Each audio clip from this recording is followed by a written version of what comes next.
The southwest wilderness of Tasmania is one of the most remote and inaccessible areas in Australia. Untouched by the blight of civilization, the Tasmanian wilderness is still swimming with life and beautiful rainforest views. If you wish to travel into its depths, you won't find a road beyond the edges to guide you in there. What you may find, close to the edge, if you speak to the right local, is the tale of the singing rainforest. It is said that if you sing to it, the rainforest will sing back, putting you into a trance and disallowing you from ever leaving. Some believe it was a tale created by European colonists unsure of how to navigate the remote region and pillage its wealth.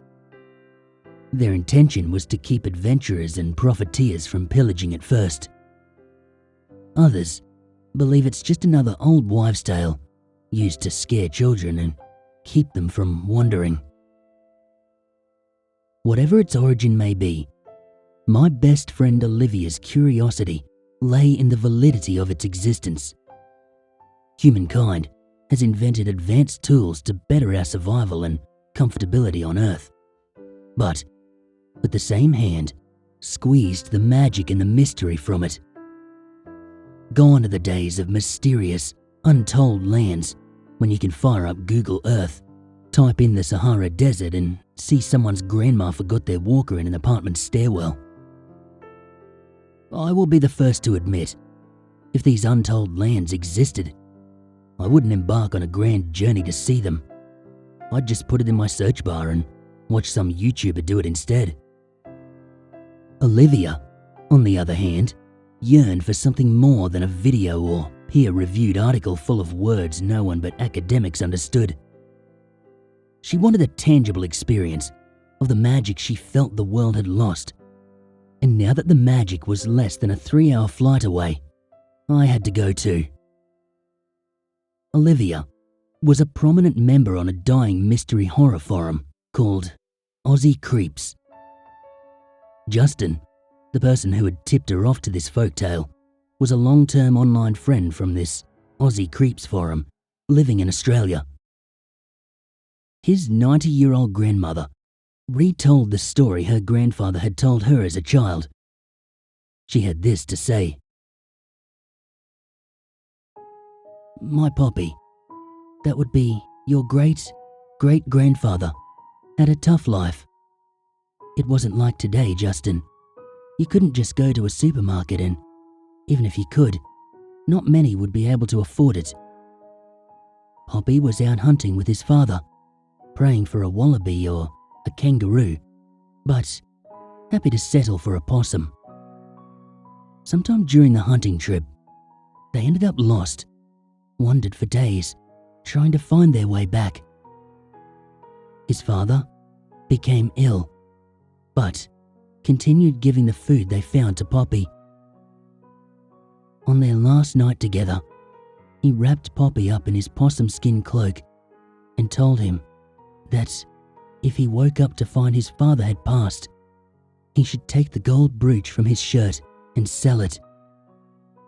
That brooch, it was a beautiful piece, from what Pop told me. It was a shovel and mining pick, made from the very same gold he had mined in Ballarat. Luckily, the next morning, he found his father alive and they continued trekking through the rainforest. He told me they passed moss-covered rocks shaped like teeth before the smell of death burned the hair in his nostrils. Hoping to find an animal stuck in a trap, signaling some hope of a human's trace, they continued on. Instead, they found the forest floor, littered with mushrooms resembling red starfish. At first, the sound was faint, but with time, it became louder. A hum of voices, similar to how those church folk do it on Sundays.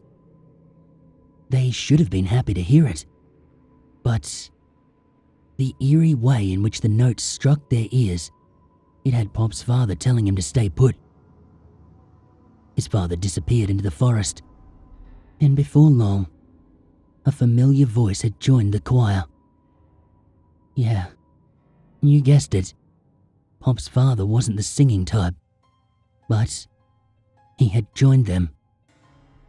Pop was scared and covered his ears while he followed his father's tracks. When he got there, something terrible had happened. He wouldn't tell me what he saw, and only spoke of this story once. But it was horrible enough for him to run, leaving his father behind and never looking back. He was found by some folk in a near-death state, somewhere on the border of the southwest wilderness. They didn't believe the boy. He was in a delirious state, but he knew what he saw. He said to me, "Don't you ever go into that rainforest, Elizabeth. Do you hear me?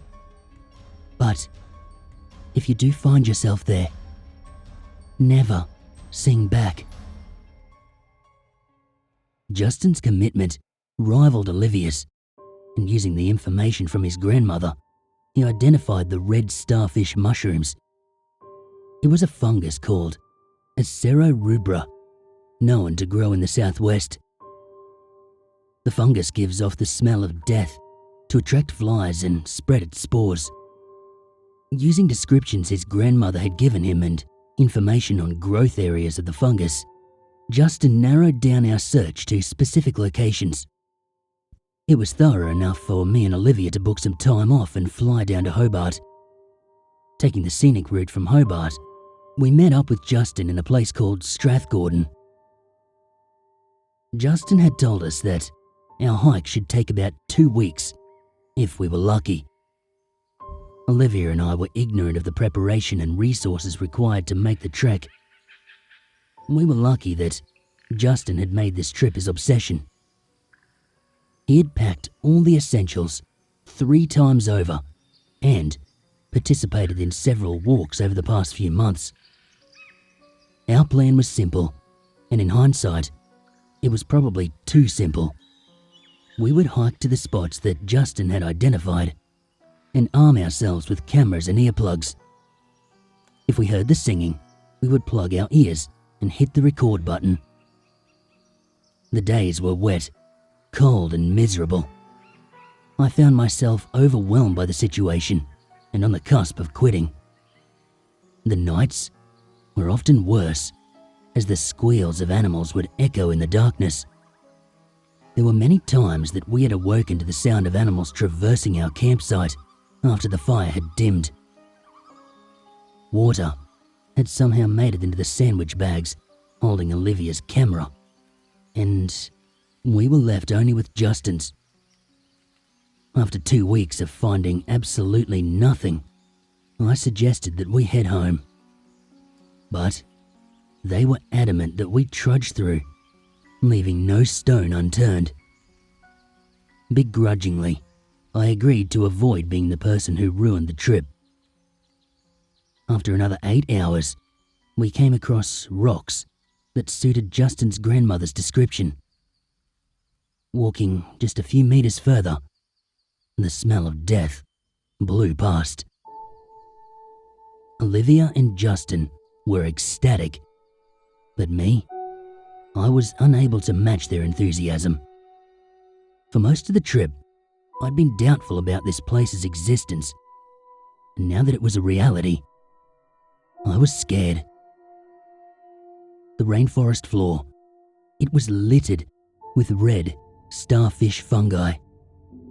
Flies buzzed around us in greater numbers, and consequently, the humming began. A range of voices humming like a choir in the distance. My stomach dropped, and I rushed to find my earplugs. Digging through my bag, I found them and shoved them into my ears. Olivia and Justin did the same before walking closer to the sound. I trailed behind, watching as they climbed over the rock face, and Olivia let out a scream, piercing through my earplugs. Climbing up, I looked down and held back my own scream. Corpses were scattered across the ground, some on their backs, and others still standing.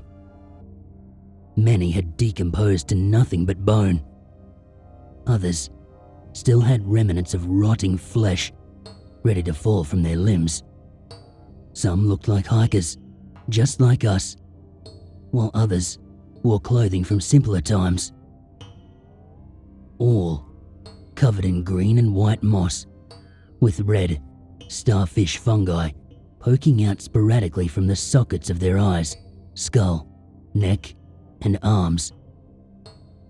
Their jaws moved up and down as they hummed a song in unison, and my disgust could not overcome my curiosity. Justin tapped on my shoulder, and I just about jumped out of my skin. "There," he mouthed, pointing to one of the bodies standing. The moss and red fungi covered a large portion of its body, but instantly I understood what he was pointing to. Only half of it was visible because of the moss spreading over the man's neck, but there was enough to identify it. The gold brooch from Ballarat was pinned to the man's collar. "Holy shit," Olivia mouthed.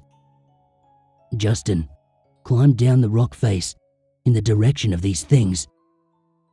Olivia and I were shitting ourselves, but unable to look away.